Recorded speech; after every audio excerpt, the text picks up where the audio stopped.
Oke semuanya, kembali lagi ke Ngompres atau Ngobrolin Mawapres. Nah kalau di Ngompres episode pertama dan episode kedua, aku udah datengin mahasiswa berprestasi nasional ya, dari bidang Saintek. Nah kali ini aku datengin mahasiswa berprestasi nasional dari bidang Sosum. Dimana dia backgroundnya sedikit berbeda ya dari Mawapres lainnya. Dia adalah mahasiswa psikologi. Nah langsung aja kita sapa ya. Hai Fadli ya, panggilannya. Ya, halo Afriza, halo penonton channelnya Afriza. Halo Fadli. Ya, suaranya kedengaran nggak? Kedengaran. Gimana kabarnya? Oke. Sehat, alhamdulillah. Afriza gimana? Alhamdulillah, gini-gini aja ya. Fadli, apa kesibukannya sekarang? Sekarang karena sudah selesai skripsi sih, cuma fokus magang sama mungkin mau prepare untuk S2 sih. Oh, keren-keren. Gitu. Kalau boleh tahu magangnya di mana nih? Aku magang di salah satu edutech company di Jakarta. Tapi karena WFH, jadi aku kerjanya dari tempat aku gitu, nggak datang ke kantor.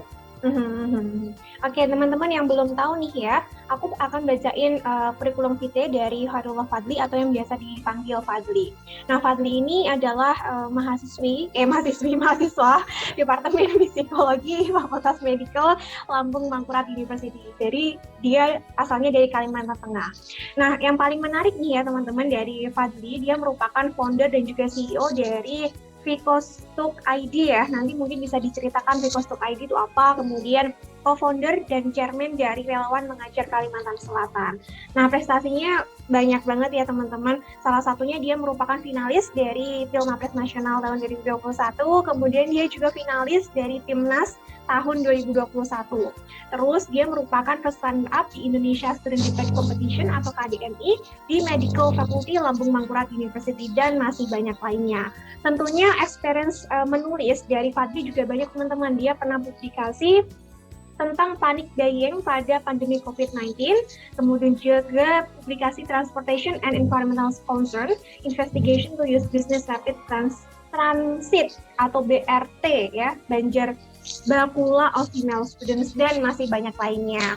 Oke, nih kita ngomongin dulu ya Fadli terkait dengan komunitas yang kamu bangun nih, namanya adalah Vicostud ID. Nah, bisa kamu ceritakan Vicostud ID itu apaan sih? Ya. Oke, jadi Vicostud itu adalah sebuah komunitas dan digital platform yang hadir karena keresahan kami gitu, keresahan saya pribadi. Jadi dari pengalaman saya pribadi, saya kan mahasiswa psikologi ya, dan saya tuh sering diskusi gitu dengan kakak tingkat, dengan alumni yang sudah sarjana psikologi gitu. Dan ketika kami berdiskusi itu ternyata banyak ditemukan sarjana psikologi nih yang sudah lulus, notabene sudah lulus S1, mereka tuh masih belum punya gambaran yang jelas terkait tentang mereka sebagai sarjana psikologi, kemudian pemahaman mereka tentang psikologi dan prospek mereka ke depannya gitu. Dari sini aku kepikiran gitu ya, kalau misalnya sarjana psikologi yang sudah lulus aja sudah masih seperti ini gitu kan, bagaimana dengan mahasiswa yang baru masuk ke jurusan psikologi gitu, yang baru kenal psikologi, kemudian masih belajar psikologi gitu. Ini sangat memprihatinkan karena Indonesia itu butuh banyak banget psikolog ya, Afriza. Kalau kita melihat data dari Asosiasi Psikolog Indonesia gitu ya, dari HIMSI, itu Indonesia itu butuh sekitar 8.000 psikolog lagi gitu. Bahkan di Kalimantan itu dia cuma belasan gitu. Tuhan yang ada psikolog, bahkan ada di Sulawesi, di Sulawesi gitu ya, itu psikolog tidak sampai 10 gitu. Bayangkan gimana keterbatasan psikolog itu ya, itu bisa mengatasi permasalahan kesehatan mental di Indonesia gitu kan. Gimana kita mau jadi negara yang sehat secara mental kalau misalnya tenaga psikolognya aja masih kurang berkualitas, kemudian kuantitasnya juga kurang gitu ya. Nah jadi oleh karena itu aku dan teman-teman membangun namanya Vicostud.id. Jadi Vicostud.id itu sederhananya adalah komunitas dan digital platform yang membantu mahasiswa psikologi Indonesia untuk bisa belajar psikologi dengan sederhana, menyenangkan, dan juga saling membangun ekosistem antar mahasiswa psikologi se-Indonesia gitu. Jadi di sana kita mau provide informasi tentang psikologi dengan cara yang lebih interaktif dengan reels, kemudian dengan live Instagram, dengan konten-konten gitu. Karena juga kita mau meningkatkan literasi kesehatan mental masyarakat Indonesia dengan cara yang seperti itu gitu, dengan cara yang lebih sederhana, lebih mudah diterima oleh masyarakat gitu ya, dengan akun-akun dengan konten TikTok gitu ya. Itu sih Riza. Jadi visi utamanya adalah meningkatkan literasi kesehatan mental Indonesia. Oke, Gitu. sangat keren banget. Ini nih teman-teman salah satu ciri-ciri dari Mawapres ya. Mawapres tuh identik banget dengan gerakan-gerakan yang bisa memberikan efek ya atau dampak kepada mahasiswa sekitarnya, entah lewat komunitas, lewat pengabdian sosial ataupun prestasi-prestasi lainnya. Oke, menarik banget. Nah, kalau boleh tahu nih Fadli, kamu bisa masuk ke fakultas ke medical ya, berarti masuknya ya medical jurusan psikologi itu emang karena kemauan kamu ataukah karena dorongan orang tua ataukah gimana nih? Oke. Nah, jadi saya ini menarik ya. Jadi aku itu masuk psikologi itu karena aku nonton film gitu. Jadi ada film namanya The Mentalist gitu kan. Jadi The Mentalist itu dia sebenarnya bukan backgroundnya bukan psikologi, tapi dari The Mentalist itu aku tahu psikologi gitu. Jadi gimana psikologi itu mempelajari tentang perilaku manusia, kemudian emosi manusia, pikiran manusia dan lain sebagainya, itu menarik banget bagi aku gitu ya. Jadi dari orang tua juga mendukung gitu ya, karena kebetulan ayahku juga dulu mau masuk jurusan psikologi tapi nggak jadi gitu, nggak bisa gitu kan, karena lulusan dari maunya akhirnya masuk ke PGRI gitu kan. Nah jadi dari situ aku tertarik dengan psikologi, mempelajari apa itu psikologi, dan akhirnya memilih jurusan psikologi gitu sih. Keren banget. Kalau di jurusan kamu nih ya, Mawapres itu biasanya jurusannya saintek atau sosum nih? Karena soalnya menurut aku ya, setiap universitas itu punya Mawapresnya masing-masing. Nah, biasanya nih, misalnya kalau UGM tuh pasti rata-rata ya, Mawapresnya itu dari sosum, kayak hubungan internasional. FISIP, FEB kayak gitu-gitu. Kalau Undip itu Mawapresnya biasanya saintek, biasanya dari kedokteran, teknik gitu, FSM dan lain seterusnya. Kalau UMP itu juga biasanya saintek. Nah, kalau Universitas Lambung Mangkurat sendiri biasanya Mawapresnya tuh sosum atau saintek nih?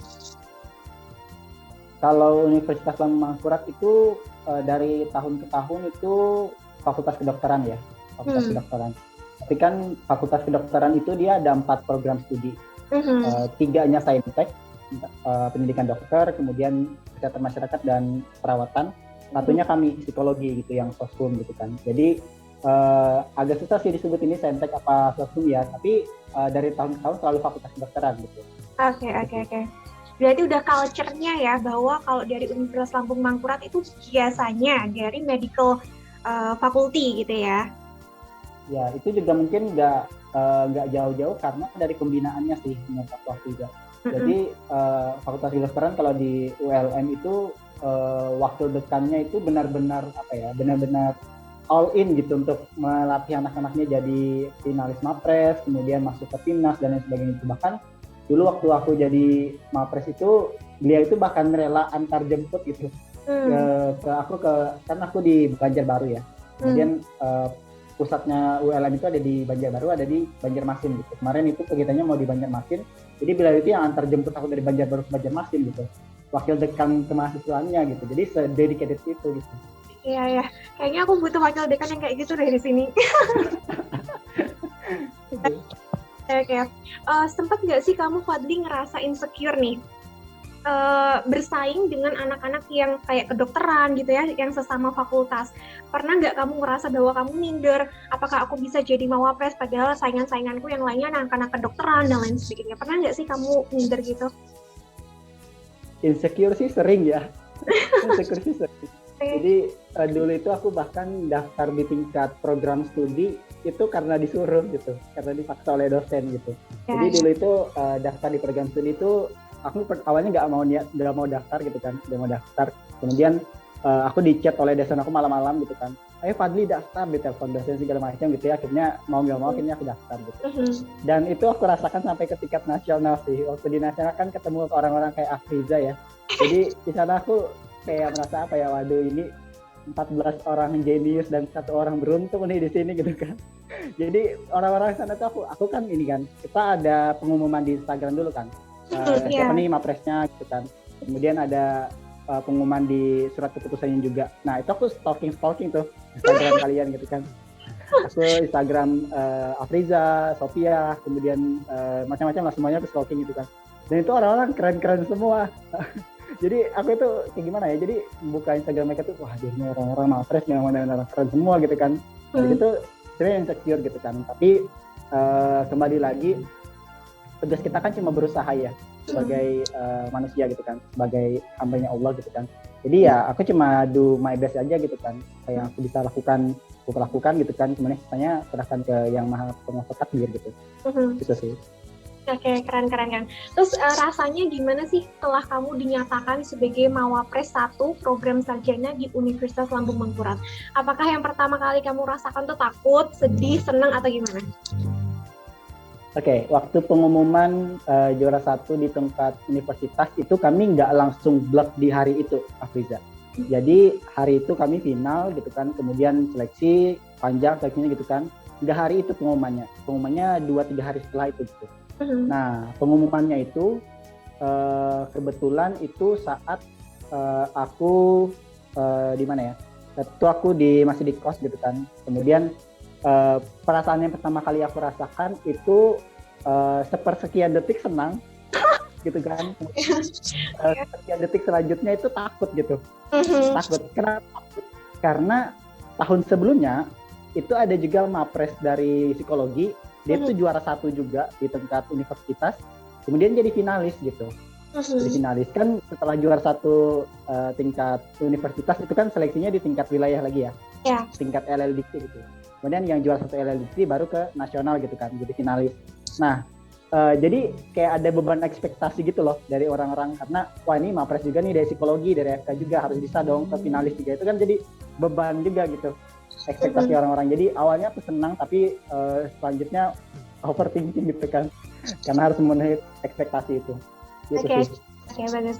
Itu juga aku ngerasain banget. Nah, gimana sih sikap kamu Deli untuk bisa overcome overthinking kamu? Kayak gimana cara kamu untuk bisa meyakinkan diri kamu tenang, rileks selama menjalani proses pemilihan mahasiswa berprestasi itu sendiri? Karena kan ada banyak sekali pressure ya, baik dari universitas kamu, dari diri kamu sendiri pasti akan memberikan pressure juga dan seterusnya. Gimana caranya? Caranya ada 2 sih kalau dari aku pribadi ya.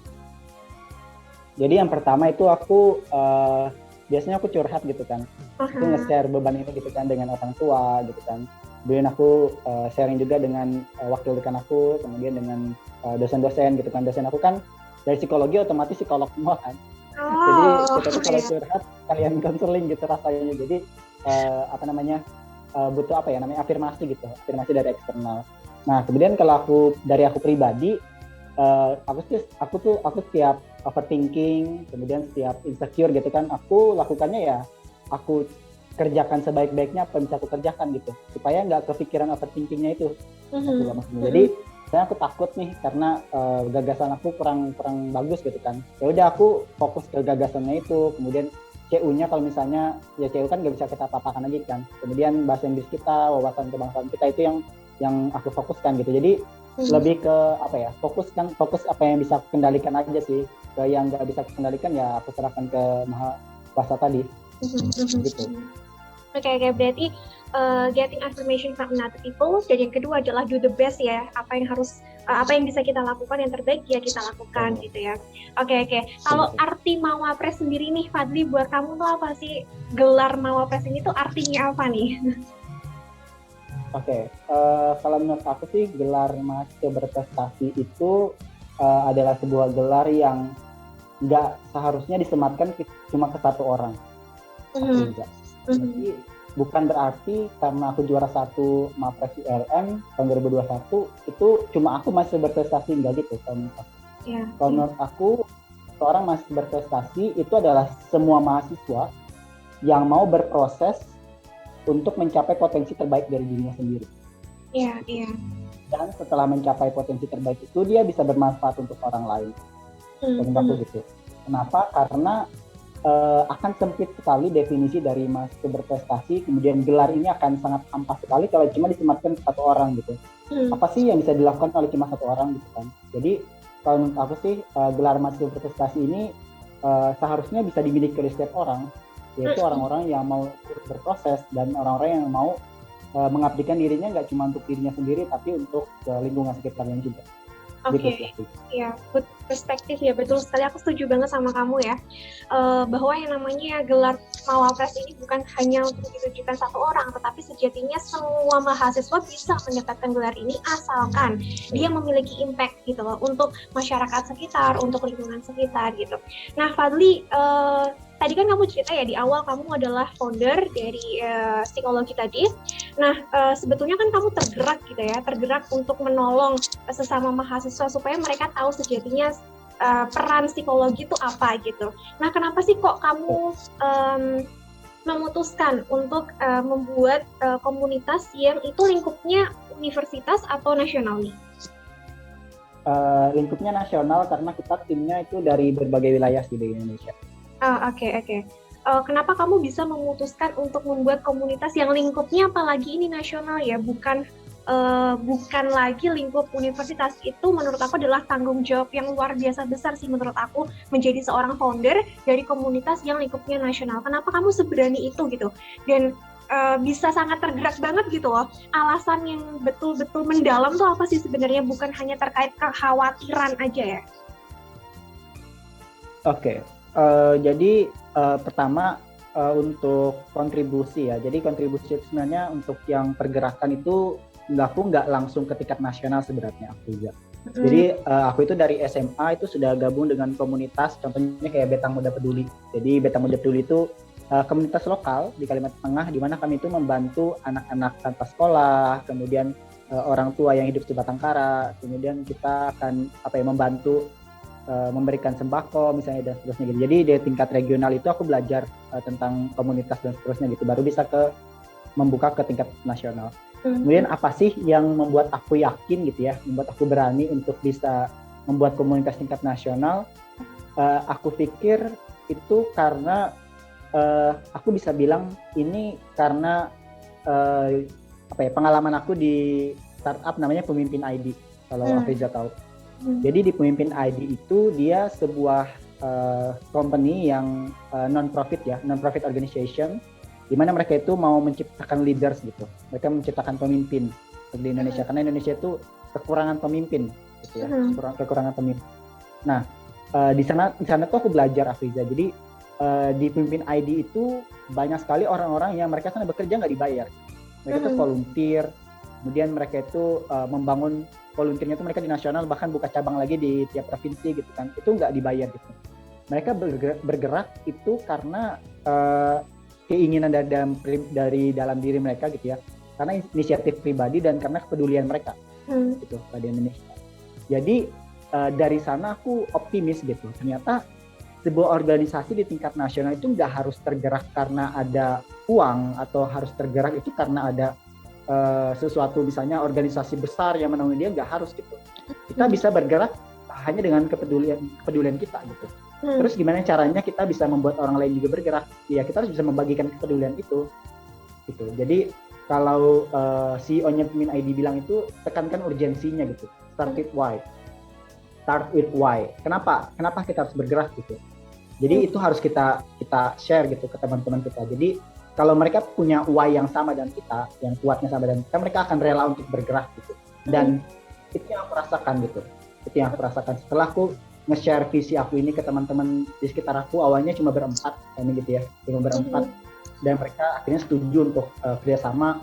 Akhirnya Psychostud itu dia punya tim dari berbagai wilayah di Indonesia, dari Sulawesi, dari Jakarta, dari Bali bahkan, dan lain-lain gitu ya. Itu semuanya bergerak with zero cost. Kami nggak ada sama sekali mengeluarkan uang, kami nggak ada sama sekali, bahkan pembicara-pembicara di tempat kami itu nggak ada yang dibayar gitu. Mereka juga bergerak ya karena tadi. Jadi kenapa aku berani? Karena satu, aku terinspirasi dari Pemimpin ID itu. Yang kedua, aku karena percaya dan teman-teman aku gitu ya, mereka juga percaya dan aku gitu kan. Kalau kita sama-sama bisa membangun komunitas ini, walaupun kita cuma ibaratnya komunitas mahasiswa gitu ya, tapi kita juga bisa membuat ini jadi lebih berdampak bagi Indonesia. Gitu sih. Keren. Aku sangat mengapresiasi sekali sih kontribusi kamu ya, terutama untuk memajukan anak-anak psikologi.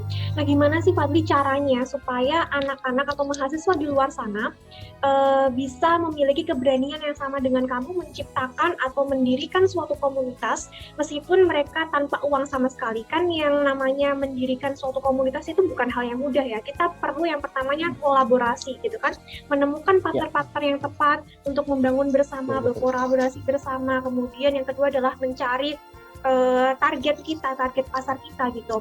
Gimana caranya supaya anak-anak di luar sana berani untuk mengambil segala resiko yang ada demi menciptakan dan berkontribusi untuk memajukan negeri ini gitu.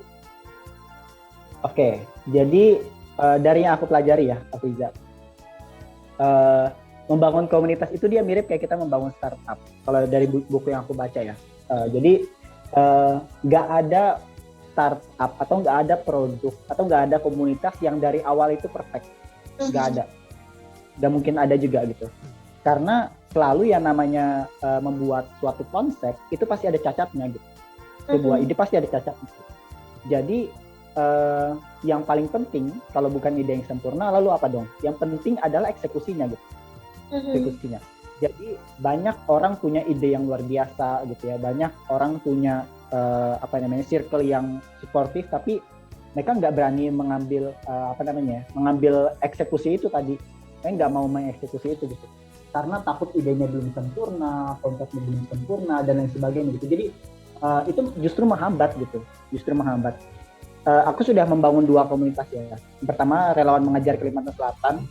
Itu kita fokusnya mengajar anak-anak di Kalimantan Selatan, anak-anak tanpa sekolah, kemudian anak-anak jalanan, kemudian anak-anak SD SMP yang mau belajar lagi gitu kan. Itu komunitas yang aku bangun juga. Kemudian Psychostud juga itu komunitas yang aku bangun. 2 komunitas itu awalnya nggak punya visi loh. Nggak punya visi yang clear gitu. Clear. Kemudian kalau orang bilang kan tiap komunitas itu harus punya warnanya sendiri kan. Harus punya daya tarik utama gitu supaya bisa eksis gitu. Nggak punya itu kami awalnya. Bahkan kami itu di Relawan Mengajar dulu cuma yang ngajar anak-anak gitu. Setiap minggu kami kumpulin anak-anak jalanan, kemudian anak-anak SD dan SMP ada di saung gitu, kami kumpulkan, kami ngajar gitu ya. Tapi lama-kelamaan kami bisa menemukan polanya gitu. Oh, dari yang kami pelajari ternyata anak-anak ini nggak cuma butuh pendidikan akademik nih, mereka juga butuh pendidikan karakter, mereka juga butuh pendidikan emosional dan lain sebagainya gitu. Akhirnya, oh bisa nih kita anak jalanan nggak pernah ketemu psikolog gitu kan. Kemudian kita bisa datangkan para orang tokoh-tokoh yang inspiratif gitu kan untuk bisa mereka punya motivasi berani bermimpi dan lain sebagainya. Akhirnya ketemu nih warnanya, oh ternyata kayak gini nih yang bisa kita ciptakan, bisa kita lakukan, yaitu pendidikan yang tidak cuma berbasis kurikulum, tapi juga berbasis pendidikan karakter gitu. Itu akhirnya ditemukan di mana? Di perjalanannya. Jadi makanya selalu ada kalau di startup itu istilahnya adalah iteration, ada pengulangan gitu. Jadi apa yang kita temukan, oh ini bisa kita perbaiki, kita lakukan, kita perbaiki. Jadi yang penting kita punya konsep awalnya dulu gitu, dan kita mau bersama teman kita mengeksekusi itu. Jadi supaya berani pertanyaan pertama tadi, supaya berani selalu ingat nggak ada konsep yang sempurna gitu, nggak ada ide yang sempurna, komunitas yang sempurna, nggak ada dari awal. Jadi eksekusi aja dulu, temukan apa intinya dulu ya, kemudian baru di tengah di perjalanan baru kita perbaiki sampai jadi lebih baik. Itu sih Afiza. Keren. Enak ya ngobrol sama anak psikologi tuh kayak ping tercerahkan gitu. Itu ya teman-teman. Jadi teman-teman nggak perlu konsep yang bagus, ide yang perfect dan seterusnya. Yang penting kalian berani eksekusi dulu. Nanti kalau kalian udah mengulang dari eksekusi lain sebagainya, kalian akan menemukan warna tersendiri, visi tersendiri, misi tersendiri gitu ya. Oke, keren. Nah, Fadli, aku pengen tanya ini, apa sih perubahan yang paling signifikan yang kamu rasakan setelah kamu jadi Mawapres dan sebelum kamu jadi Mawapres? Oke. Sebelumnya sudah, itu yang pertama jelas beban ekspektasi ya. Beban ekspektasi. Jadi sebelum aku jadi Mawapres kan ya terserah aku gitu kan. Nggak ada orang yang benar-benar berekspektasi gitu. Mau IPK aku berapa gitu kan, orang nggak ada yang gitu kan. Kemudian mau aku share instastory apa, orang nggak ada yang terlalu gitu kan, terlalu apa-apa gitu kan. Tapi sekarang kan karena punya titel Mawapres tadi, Karena kan pada wah ini Mapres ngapain nih gitu kan. Jadi bahkan di circle aja gitu kan di pertemanan, wah masa Mapres gitu-gitu itu sering banget tuh muncul kata-kata kayak gitu kan. Jadi itu kalau perubahan sih beban ekspektasi yang pertama ya. Jadi selalu aku tuh kayak kalau ada dalam beberapa waktu tuh nggak ada prestasi jadi aduh ini gimana ya pendapat orang-orang gitu kan gitu sih. Jadi pertama beban ekspektasi. Kemudian yang kedua sih yang sangat aku rasakan ya itu tentang apa ya manfaat dari berbagi, Frida. Jadi dulu aku itu SMA, kemudian aku awal masuk kuliah semester 1, semester 2 dan seterusnya. Aku tuh berbagi ya karena berbagi aja gitu kan. Karena berbagi aja, aku membantu orang ya karena pengen membantu aja gitu kan. Aku dulu sempat buka les statistik gitu kan untuk teman-teman angkatan, kemudian teman adik tingkat di bawahku tanpa bayaran gitu kan. Kenapa aku lakukan ya karena pengen aja gitu kan. Tapi justru setelah jadi Mapres aku justru sadar ternyata selama ini kebaikan-kebaikan yang mungkin ya yang aku lakukan itu ternyata terakumulasi dan diberikan gantinya secara langsung oleh Allah gitu. Dan itu bentuknya bisa macam-macam gitu. Jadi justru aku merasa setelah jadi Mapres itu semakin banyak kita berbagi, semakin banyak yang kita terima gitu. Jadi aku tuh selalu berusaha kalau misalnya ada kesempatan sharing gitu kan, sharing, kemudian kesempatan untuk bisa membantu orang lain atau even cuma sederhana membantu teman-teman gitu ya. Kalau misalnya tugas yang susah atau analisis deskripsinya ada susah itu aku berusaha membantu karena aku percaya itu bakal membantu diri aku pribadi gitu. Asal kita jangan berharap timbal baliknya itu dari orang tersebut, tapi dari Allah gitu kan. Jadi itu aku sadari banget waktu jadi masih berprestasi. Jadi aku baru sadar ya kenapa bisa orang-orang itu ketagihan jadi volunteer gitu loh. Kan ada tuh orang yang sudah berumur gitu kan, bahkan sudah berkeluarga, kok mereka masih mau jadi volunteer gitu ya. Kenapa sih gitu kan? Itu kan mereka kan ibaratnya punya beban untuk menafkahi keluarga gitu kan dan seterusnya gitu kan. Kok mau? Ternyata ini gitu. Ternyata mereka itu akan dapat sesuatu yang lain, tapi bentuknya nggak harus sesuatu yang secara langsung, tapi bisa dalam bentuk prestasi kah atau perjalanan kita dipermudahkah dan seterusnya gitu. Itu aku rasakan setelah jadi Mapres. Gitu. Oke, tadi kamu bilang ya, Doi, kalau kamu punya banyak sekali ekspektasi yang besar dari orang lain. Nah, how you can deal with it? Gimana kamu mengatasi beban ekspektasi orang lain tersebut di dalam diri kamu sendiri? Apakah kamu merasa terganggu banget sama beban ekspektasi tersebut sampai kamu merubah diri kamu yang awalnya biasa aja misalnya hingga menjadi sangat luar biasa, ataukah kamu tetap menjadi diri kamu sendiri apa adanya sebelum jadi Mawapres dan sesudah jadi Mawapres sama aja? Gimana nih? Oke, kalau sama aja sih enggak juga ya. Kalau sama aja sih enggak juga. Jadi selalu aku tetap berusaha untuk ada prestasi gitu kan, berprestasi karena itu juga akan lebih banyak membantu orang gitu kan. Kalau kita resourceful gitu, kita punya resource gitu, itu akan lebih banyak membantu orang. Tapi gimana caranya aku memanage? Jadi kan mungkin Afrizi juga tahu kan ada yang namanya filsafat stoik gitu kan, stoicism tuh. Nah itu kayaknya orang itu deh tahu semua deh gitu kan. Itu aku ada baca juga bukunya gitu kan. Jadi dari yang buku yang aku baca tentang stoik itu sebenarnya semua yang terjadi di sekitar kita itu nggak akan pernah bisa mempengaruhi kita kecuali kita izinkan. Gitu. Jadi ibaratnya kalau sebuah kapal itu berlayar di lautan, dia itu nggak akan tenggelam karena air di sekitarnya gitu. Karena air bergejolak di sekitarnya nggak akan membuat dia tenggelam, tapi justru karena air yang di dalam kapal itu sendiri gitu, yang bisa membuat dia tenggelam gitu kan. Nah jadi gimana caranya aku manage ekspektasi dari orang-orang? Aku harus sadari yang namanya ekspektasi orang-orang itu nggak akan bisa melukai aku gitu kan. Bahkan orang-orang sekalipun julid gitu ya, itu kan ekstrim ya, orang-orang julid kemudian yang secara personal menyerang gitu kan, itu justru nggak akan pernah menyakiti kita gitu, nggak akan pernah menyakiti kita kalau kita nggak mengizinkan. Kalau kita secara emosional nggak mengizinkan itu. Oh iya, kalau misalnya orang berekspektasi ya udah itu adalah hak mereka gitu. Hakku adalah menerimanya atau enggak gitu. Jadi tinggal kita kendalikan aja gitu kan. Oh ya udah kalau gitu biarkan aja dia berekspektasi atau biarkan aja mereka menjulid gitu kan. Yang penting adalah kita nggak mengizinkan perasaan tersebut masuk ke dalam diri kita. Gitu. Jadi aku tetap lakukan apa yang aku bisa gitu kan, tetap lakukan yang terbaik. Kemudian ngeliat Instagram story dari Mapres lain gitu kan, jadi dari Afriza gitu kan, terus termotivasi lagi gitu kan, itu tetap dilakukan, tapi tidak membuat, justru ekspektasi itu membuat itu melemahkan aku secara pribadi gitu, atau membuat aku terserang secara emosional gitu. Jadi aku nggak mengizinkan gitu sih aku. Keren banget. Kalau semisal nih ya, dia ada suatu kasus nih ya, dia juga Mapres, kemudian dia mendapat banyak sekali ekspektasi dari orang sekitarnya, kemudian dia berusaha memaksakan dirinya, memberikan tekanan yang luar biasa untuk dirinya untuk berkali-kali lipat jauh lebih baik dibandingkan sebelumnya. Menurut kamu itu suatu hal yang salah atau enggak nih? Oke. Melakukan yang terbaik itu nggak pernah suatu hal yang salah ya. Melakukan hal yang terbaik itu nggak pernah yang salah. Yang salah adalah melakukan sesuatu secara berlebihan. Nah, itu yang salah. Jadi kalau kita melakukan yang terbaik kan artinya kita mendorong diri kita untuk mencapai potensi terbaik dari diri kita kan. Yeah. Kalau memaksakan diri artinya kita itu mendorong sampai melewati batas kita gitu. Melewati jauh dari batas kita sehingga kita mungkin kita sakit gitu ya, atau kita tertekan dan sebagainya, itu salah.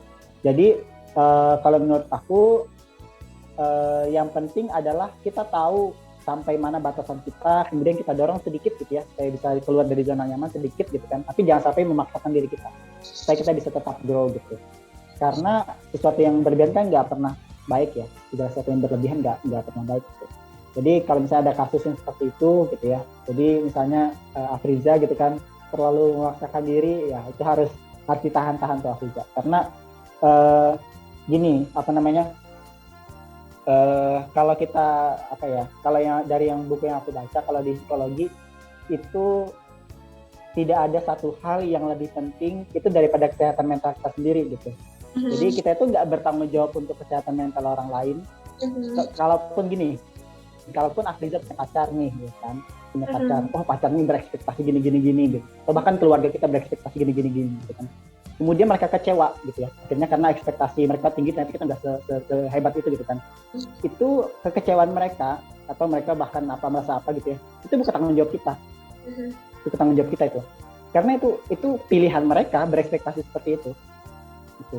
Jadi kalaupun nanti pacarnya Afriza atau keluarganya Afriza berekspektasi misalnya setinggi-tingginya gitu kan, tapi ternyata kita nggak bisa memenuhi itu dan mereka kecewa, itu adalah konsekuensi dari ekspektasi mereka gitu. Jadi kita harus sadar bahwa yang namanya ekspektasi orang itu adalah murni dilakukan karena orang tersebut memilih untuk berekspektasi gitu, bukan karena kita yang nyuruh kan, kita nggak ada nyuruh dia berekspektasi gitu. Tugas kita ya tetap tadi melakukannya terbaik aja gitu kan. Kemudian kalau misalnya melewati batas aku gitu kan, sampai aku memaksakan diri misalnya dari gadang, kemudian sampai gak tidur gitu kan, kita memaksakan diri. Nah itu yang jangan sampai seperti itu demi memenuhi menjaga kesehatan mental orang lain, atau tadi menjaga ekspektasi orang gitu sih Afriza. Oke, bagus sekali ya jawaban dari Fadli tadi, bahwa yang namanya memberikan yang terbaik atau berusaha melakukan yang terbaik itu nggak apa-apa, tapi jangan memaksakan diri. Keren banget. Oke, sekarang aku mau tanya pertanyaan selanjutnya nih Fadli. Apa kesulitan terbesar kamu selama menjalani rangkaian seleksi Pilmapres ya, yang itu sangat berjenjang banget kan, mulai dari departemen, fakulti, kemudian university, kemudian RLDT, baru sampai ke tahap nasional. Nah, apa kesulitan terbesar kamu nih? Oke, kalau kesulitan terbesar sih tentunya adalah melawan diri sendiri ya, yang paling susah itu. Jadi kita mengatur waktu untuk kita sendiri. Kemudian itu kan kita masih kuliah ya, kita masih ada tugas gitu kan, kita harus membagi waktu. Kemudian aku masih ada organisasi gitu kan, itu semuanya harus aku atur supaya semuanya jalan gitu bersamaan. Itu tantangan terbesarnya. Jadi Mapres ini adalah salah satu kompetisi tersulit dalam hidup aku yang pernah aku lakukan sebenarnya. Karena dia itu jenjangnya panjang banget gitu kan, prosesnya panjang banget, dan beban ekspektasi orang tuh tinggi semua gitu kan. Itu jadi rasanya berat banget. Jadi beda ceritanya kalau kita ikut KPI kan, misalnya kayak kita ikut lomba biasa tuh Afriza ya kan. Sering kan kita ikut lomba, ya udah ikut aja gitu kan. Kemudian kita kalah, sedih, tapi ya udah gitu kan. Gak ada yang apa-apa gitu kan. Tapi karena kita punya beban ekspektasi tadi, kemudian karena orang-orang sangat suportif, tapi rasanya seperti memberikan tekanan gitu kan, itu akan membuat lebih berat gitu kan. Tapi itu tadi sih, mengendalikan diri sendiri, mengatur waktu, Bahkan kemarin itu waktu mau hari H tuh, waktu kita seleksi di LLDikti, itu kan presentasi video bahasa Inggris ya, video bahasa Inggris. Nah, video bahasa Inggris itu dimintanya 5 menit kan ya, atau 3 menit? 5 menit, 5 menit. Nah, 5 menit kan. Nah, 5 menit itu dari rektorat, mereka bilangnya kayak gini, Fadli presentasi 5 menit harus pas ya, 5.00. 5.00, nggak boleh kurang, nggak boleh lebih. Ini serius loh, ini aku serius. Jadi presentasi bahasa Inggris kan nggak boleh pakai teks kan, kita nggak boleh di-cut juga, nggak boleh diedit, pokoknya kita harus presentasi plug gitu di depan kamera gitu, 5 menit gitu kan. Nah, tahu nggak itu berapa lama aku ngambil videonya, Friza? Berapa? Aku ngambil video itu 3 hari. 3 hari cuma untuk 5 menit. Bayangkan, 3 hari cuma untuk 5 menit. Jadi 3 hari itu aku harus keluar kota loh. Aku kan di Banjarbaru. Teksnya itu di Banjarmasin. Jadi 3 hari itu aku pulang pergi tiap hari itu demi menyelesaikan 5 menit itu. Kenapa? Karena hari pertama masih kurang gitu kan. Kemudian kurang dari 4 menit berapa detik, 4 menit 50 detik, dan 5 menit berapa detik lewat gitu kan. Itu pokoknya nggak pas 5 menit gitu. Atau pokoknya kan itu dari siang ya, dari siang kemudian sampai sore. Nah, di sorenya tuh mereka rektorat, kemudian dari wakil rektornya kadang datang gitu kan, kemudian wakil bidang kemahasiswanya datang, mereka tuh mengevaluasi video itu. Fadli masih kurang katanya.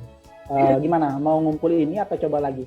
Udah coba lagi Bu, coba lagi hari kedua, coba lagi gitu kan, dari Banjarbaru ke Banjarmasin gitu kan, dari pagi gitu kan, tek gitu kan, kemudian dievaluasi, sore dievaluasi lagi, ini masih kurang juga nih, masih belum ini, gimana Fadli mau ngulang atau sudah cukup ini aja?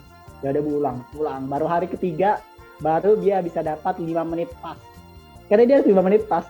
Mereka mintanya, aku nggak ngerti sih sebenarnya, kan dia dimintanya 5 menit itu waktu, maksudnya waktu maksimal kan, jangan exceed gitu loh, jangan lewat gitu kan. Tapi dari rektor itu tuh mintanya 5 menit pas. Jadi kalau kamu lihat video di YouTube itu 5.00. 5.00 itu susah banget kan, kita nggak boleh pakai teks, kita harus mengatur kecepatan kita, semuanya tersampaikan dengan clear gitu kan, dalam waktu 5 menit itu gitu. Jadi itu sih, jadi dan itu karena nggak mudah kan, 3 hari itu aku tetap mengerjakan hal kuliah, harus organisasi juga, itu ya tetap ke manajemen diri sih yang paling susahnya gitu. Gitu sih ya, Friza. Keren banget. Berarti tersulit adalah mengalahkan diri sendiri. Keren. Aku tanggapi ya di tentang teks bahasa Inggris. Itu kayaknya banyak banget ya drama selama kita Filmapres. Kalau aku sendiri banyak banget. Kalau aku sendiri di Undip itu kita cuma tagnya 1 hari, terus kita dikasih tanggal tag videonya itu sehari sebelum itu, jadi H-1-nya. Jadi aku buat teksnya, aku buat skripnya, aku ngafalin skripnya itu ya cuma 1 hari doang, terus besokannya tag, udah, terus upload. Gitu aja, ya ampun, dan itu membuat beban banget sih, kayak bener-bener nggak bisa ngapa-ngapain gara-gara ngafalin sampai enak gitu. Gitu, oke. Dan dia nggak boleh pakai teks itu loh ya kan, nggak boleh teks, nggak boleh edit. Iya, harus pas. Bener banget. Maka dari itu yang beban. Oke, keren banget sih. Tapi tadi kamu udah menceritakan tentang kesulitan kamu selama Filmapres. Nah, kalau benefit yang kamu rasakan setelah kamu jadi Mawapres itu apa sih sebetulnya? Oke, kalau benefit sih tentu ada dari univ dan fakultas, tentu ada kayak semacam barang gitu ya, kemudian ada apresiasi gitu kan, walaupun nggak bisa dibilang besar juga, tapi ada lah gitu kan. Kemudian benefit lain apa ya, pertama sih yang jelas adalah network. Jadi ketika aku pertama kali diumumkan jadi finalis masih berprestasi, itu sebenarnya kegiatannya dikasih tahu online gitu kan, itu aku sedih sebenarnya. Karena aku nggak bisa berinteraksi langsung dengan 14 mahasiswa terbaik di Indonesia gitu, dengan 14 orang jenius, orang keren lainnya gitu. Karena nggak setiap hari aku bakal bisa ketemu dengan orang-orang kayak gini. Gitu kan. Kemarin tuh co-founder dari Ruang Guru kan, yang datang sama kita, yang nggak waktu closing itu. Itu kan Mapres kan, dia finalis Mapres kan dulu kan. Nah, orang-orang kayak gitu yang bakal aku ajak berinteraksi gitu kan. Jadi aku tuh sedih banget cuma kemarin tuh waktu kita ternyata online gitu kan, jadi kita nggak bisa berinteraksi. Tapi aku tetap bersyukur aku tetap bisa kenal orang-orang kayak Afriza gitu kan, ini kayak Mapres lain gitu kan, karena siapa yang tahu gitu kan, mungkin Afriza berapa tahun lagi akan jadi siapa, jadi menteri mungkin gitu kan, jadi kita kan punya link gitu kan, atau jadi dosen, jadi rektor gitu kan, kita nggak tahu gitu. Jadi network itu wah itu tidak ternilai sih, lebih daripada apresiasi yang bisa diberikan oleh univ atau fakultas gitu. Jadi network itu penting banget gitu. Itu yang pertama benefitnya aku rasakan. Terus yang kedua itu adalah apa ya namanya, kesempatan untuk tadi sih, kesempatan untuk berbagi gitu. Karena beda akan beda rasanya atau kesempatannya kalau kita itu di satu sisi punya nama, di sisi lain nggak punya nama gitu, punya apa ya, punya branding lah gitu kan. Kalau kita punya branding atau kita punya nama, itu kan orang bakal lebih mudah mendengar gitu kan. Orang akan bersedia untuk mendengar, mereka akan mudah juga kalau kita mau mengajak mereka ke sesuatu yang baik, mereka akan lebih mau diajak gitu kan, lebih mudah terinfluence gitu. Itu sebuah kesempatan yang aku rasa apa ya, sebuah benefit juga gitu kan. Akhirnya aku bisa lebih banyak berbagi gitu kan, entah cuma dari sharing atau aku bisa lebih banyak memberikan apa ya, motivasi ke teman-teman aku ke adik tingkat gitu kan. Karena biasanya gini Afriza, kalau kami di Kalimantan itu mungkin di Jawa nggak gini ya. Kalau di Kalimantan itu sense of competition-nya tuh sedikit banget gitu, kurang banget menurut aku ya. Jadi bayangkan dulu itu di prodi aku yang daftar Mapres itu cuma 3 orang. Wow. Yang dicari berapa? 3 orang. Jadi 3-3 daftar ini pasti juara gitu kan. Entah juara berapa aja gitu kan. Gitu. Jadi sense of competition-nya itu kurang banget gitu. Mereka tuh ya insecure duluan, izin duluan gitu kan. Mereka bahkan nggak ada yang berani apa ya, PKM. PKM itu kalau nggak disuruh kayaknya nggak ada yang daftar deh. Tahun aku sebelumnya waktu tahun pertama, tahun kedua itu kan nggak diwajibkan kan, belum diwajibkan di tempat aku, di prodi aku. Itu bisa dihitung pakai jari yang daftar, pakai satu jari malah, satu tangan malah, yang daftar PKM itu. Jadi sekarang kan baru diwajibkan kan, jadi akhirnya banyak yang daftar gitu kan. Kalau dulu tuh segitu, sedikit itu sense of competition-nya gitu.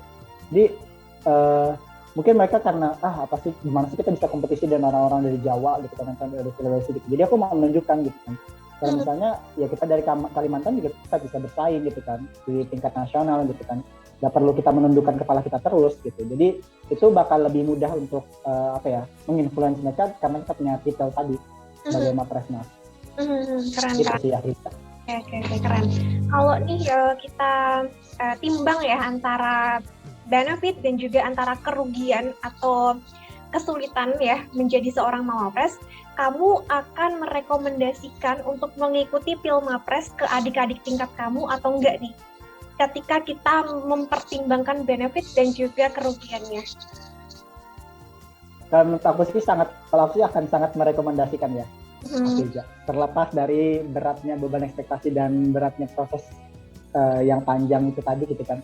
Tapi sekalipun kita nggak terpilih ya, even kita nggak terpilih sekalipun nih jadi Mapres tingkat fakultas bahkan atau tingkat prodi, di prosesnya itu kita akan belajar banyak. Kalau menurut aku kita akan belajar banyak hal gitu. Kita akan belajar bagaimana menyusun gagasan, kita akan belajar untuk banyak hal lah pokoknya gitu kan, wawasan kebangsaan, bahasa Inggris dan sebagainya itu kita akan pelajari semua gitu. Apalagi kita semakin tinggi itu semakin banyak yang bisa kita pelajari gitu. Dan kalau bisa masuk ke tingkat universitas atau LLDP itu kan kita bisa networking juga walaupun nggak terpilih gitu kan, kita bisa networking gitu. Jadi yang paling penting itu tadi sih kalau menurut aku, yang paling penting itu prosesnya gitu. Jadi kan nggak semua orang akan dapat titel Mapres itu gitu kan, tapi semua orang tetap bisa berproses gitu. Setiap orang tetap bisa berproses dan prosesnya itu tetap suatu hal yang sangat berharga juga gitu. Karena kalau kita mau mengambil kesempatan untuk berproses itu, kita akan satu langkah di depan orang-orang yang nggak mau mengambil proses itu tadi gitu. Dan itu adalah sebuah kesempatan yang sayang banget kalau kita lewatkan sebagai seorang mahasiswa gitu. Iya. Itu sih ya, Riza. Oke, keren. Jadi buat adik-adik tingkatnya Fadli, kalian direkomendasikan ya untuk daftar Pilmapres tahun 2024 ya, berarti karena 2023 ini mau selesai gitu. Oke, keren keren keren. Nah, pertanyaan terakhir deh Fadli. Tadi kan kamu sempat cerita ya kalau di Kalimantan mungkin di universitas kamu itu sense of competition-nya agak kurang gitu ya. Tetapi sebagai mahasiswa nih ya, terutama kamu masih menyandang gelar mahasiswa di sana di Universitas Mangkurat. Apa sih yang bisa kamu lakukan untuk bisa nge-boost minat para teman-teman kamu atau adik-adik tingkat kamu untuk terus bisa saling berkompetisi? Apa yang kamu lakukan? Oke, gini, Kak Friza. Jadi ada satu kalimat yang selalu aku ucapkan di setiap akhir kegiatan. Kalau misalnya aku itu ngisi materi gitu ya, yang jadi pemateri di webinar atau di workshop gitu kan, yang pematerinya itu ada tingkat atau mahasiswa Kalimantan lah in general gitu kan. Aku selalu bilang kalimat ini. Kita sebagai seorang mahasiswa Kalimantan, tegakkan kepala kalian teman-teman. Tegakkan kepala kalian. Sekalipun kita itu seorang mahasiswa Kalimantan, itu bukan berarti kita nggak bisa menghentakkan panggung nasional. Gitu. Karena mau keterbatasan apapun yang kita miliki, mau keterbatasan fasilitas, keterbatasan akses, keterbatasan resource yang apapun kita punya, dengan kemauan yang keras kita tetap bisa bersaing. Gitu. Dan saya sudah buktikan gitu kan. Karena ya itu tadi, walaupun saya ini dulu SMP, SD, SMP, SMA itu nggak pernah ranking. Nggak pernah ranking sama sekali, 3 besar nggak pernah gitu kan.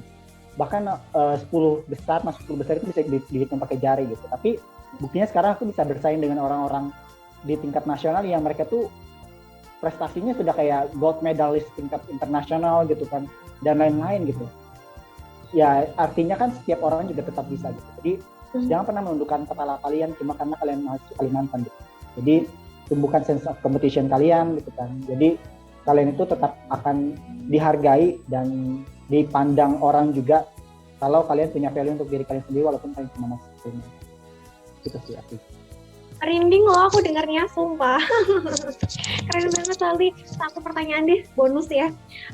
Yang aku notice ya dari Fadli, aku tuh selalu punya pandangan bahwa setiap finalis Mawapres tingkat nasional itu punya warnanya masing-masing. Misalnya kayak Fadli ya, aku notice dari Fadli itu adalah salah satu kemampuan bahasa Inggris Fadli itu menurut aku ya maksudnya di atas rata-rata lah ya, di atas rata-rata dibandingkan dengan Mawapres lainnya. Nah, kamu dapat kemampuan bahasa Inggris tersebut itu dari fasilitas university kamu, ataukah otodidak, ataukah emang kamu suka ngomong bahasa Inggris in daily life, atau gimana nih? Oke, sebenarnya bahasa Inggris aku nggak sebagus itu sih. Tapi awal tertarik itu aku karena dari SD sebenarnya, Afriza. Jadi di SD itu aku itu suka main, Afriza tahu Yu-Gi-Oh nggak? Kartu-kartu itu Yu-Gi-Oh tahu ya. Jadi ada namanya game namanya Yu-Gi-Oh, dia kartu gitu kan. Kartunya itu pakai bahasa Inggris gitu dulu. Jadi waktu SD dulu itu aku kalau nggak paham bahasa Inggris nggak bisa main. Gitu. Main kartu itu nggak bisa dan kartu gitu kan.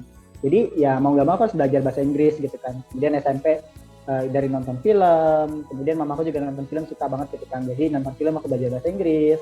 Kemudian di tingkat SMA juga seperti itu gitu kan, belajar bahasa Inggris. Dan semakin diasah itu ketika kuliah, dosen aku ya, di dosen supervisor aku di lab, dosen supervisor itu selalu menekankan untuk belajar baca jurnal yang internasional gitu, karena jurnal psikologi di Indonesia itu masih apa ya kualitasnya pasti di bawah jurnal internasional dong gitu kan. Jadi disuruh baca jurnal internasional, jadi dari situ sih improve. Tapi lebih sering ke praktis sendiri sih kalau dibandingkan fasilitas. Kalau yang tanya Friza tadi ya, fasilitas lebih sering praktis sendiri. Aku di kamar itu suka kayak orang aneh sih, ngobrol depan cermin sendiri gitu kan. Kayak aku membayangkan diri duduk di Friza tahu ini nggak, di YouTube itu ada ini gini namanya, one day sit in Harvard. Jadi kita duduk di Harvard gitu kan. Jadi kameranya itu kayak di bangku Harvard gitu kan. Kemudian kita kayak jadi mahasiswanya Harvard gitu. Nah, di sana jadi kayak gimana sih perasaannya belajar di Harvard gitu kan. Jadi kayak gini ya. Jadi aku tuh kayak membayangkan aku di sana, dosennya nanya gitu kan, aku coba menyampaikan pendapat aku gitu kan. Gitu sih, aku jadi kayak suka ngomong sendiri gitu di kamar gitu. Gitu sih ya, Tiza. Keren banget, sumpah keren. Aku jadi insecure guys. Oke deh. Eh, Sorry loh. Kayaknya kita udah ngobrol banyak gitu ya dari A sampai Z terkait dengan Mawapres. Do you have a closing statement, Deli, terkait pesan kesan atau apapun lah ya, atau pesan untuk mahasiswa sekarang yang mau ikut Mawapres atau pesan untuk adik-adiknya di Kalimantan atau gimana nih, silahkan. Oke. Pesan terakhir ya, untuk menjadi mahasiswa berprestasi itu bukan berarti menjadi yang terbaik. Ya, bukan berarti jadi yang terbaik. Saya menjadi mahasiswa berprestasi tingkat nasional, tingkat LDDikti, tingkat universitas, itu bukan berarti saya terbaik di universitas, terbaik di LDDikti, tingkat di nasional, bukan berarti seperti itu. Gitu. Menjadi mahasiswa berprestasi itu yang penting adalah bagaimana kita manfaatkan potensi kita. Manfaatkan potensi kita dan kita memberikan manfaat untuk orang lain, sehingga suatu hari nanti kita bisa memberikan kontribusi terbaik bagi Indonesia. Jadi mau sekalipun teman-teman mungkin nggak semua ya prestasi itu kita bisa diukur di tim Mapres ini gitu. Contoh kayak volunteer misalnya, jadi relawan. Itu kan relawan memang ada poinnya gitu kan di Mapres. Tapi bagaimana kalau dia menjadi relawan untuk orang-orang di sekitarnya? Jadi dia cuma membantu anak-anak tanpa sekolah di sekitarnya, atau membantu kakek tua yang hidup sebatang kara. Bahkan dulu aku pernah ke Kalimantan, di Kalimantan itu dia bahkan nggak punya anak istri, dia itu harus naik sepeda belasan kilo cuma untuk dapat 5.000 sehari, 30 kilo pulang pergi gitu, cuma untuk bisa dapat 5.000 sehari. Kalau kita membantu orang-orang, kita jadi orang seperti itu, kita membantu kakek tua itu atau anak-anak pinggir jalan, itu kan nggak akan dapat sertifikat kan, kita nggak akan ter-acknowledge gitu. Apakah kita bukan mahasiswa berprestasi? Kan enggak. Ya. Jadi menjadi mahasiswa berprestasi itu adalah bagaimana kita berproses dengan diri kita sendiri, bermanfaat untuk orang lain, bermanfaat untuk diri kita sendiri, supaya kita itu bisa menjadi versi terbaik dari diri kita sendiri gitu ya. Jadi satu kalimat terakhir, saya itu selalu percaya keterdidikan itu bukan seharusnya menjadi instrumen untuk mencapai cita-cita pribadi, bukan menjadi instrumen untuk mencapai cita-cita pribadi. Tapi keterdidikan haruslah menjadi instrumen untuk menggerakkan, memberi inspirasi, dan memberi dampak bagi sekitar kita. Keren, sumpah ini omongan kita berdaging semuanya dari awal sampai akhir. Aku nggak bohong, sumpah ya teman-teman. Sesi kali ini, episode 3 Ngompres kali ini, aku belajar banyak ya dari Fadli. Salah satu yang aku lihat adalah bagaimana sifat tulus si Fadli ya untuk menolong dan menggerakkan lingkungan sekitarnya gitu. Di Jawa ini, bukan di Jawa aja sih ya, tapi kebanyakan mahasiswa-mahasiswa yang ada di lingkungan saya itu tipenya adalah mahasiswa yang kapitalis gitu ya, yang nggak mau bergerak ketika tidak ada keuntungan besar di ending dari kegiatannya tersebut. Jadi kebanyakan teman-teman saya itu bergerak atau berkompetisi karena ingin mencapai gelar atau achievements atau ingin mendapatkan benefit yang besar dari kegiatan tersebut. Tapi di sini ya, di sesi kali ini saya bisa melihat gimana sifat tulus dari Mawapres Universitas Lambung Mangkurat untuk menggerakkan dan bisa mendorong teman-teman sejawatnya di universitasnya. Makasih ya Fadli, bisa sharing sama kamu adalah suatu kehormatan ya untuk aku sendiri. Thank you ya. Diundang ini loh yang sebuah kehormatan, ini yang mengundang adalah Mapres 5 nasional dan gold medali timnas bro. Itu serius deh. Thank you, pokoknya sukses terus untuk Fadli. Sampai jumpa teman-teman di episode selanjutnya untuk sesi ngobrol Mawapres. See you guys, bye-bye. Bye-bye.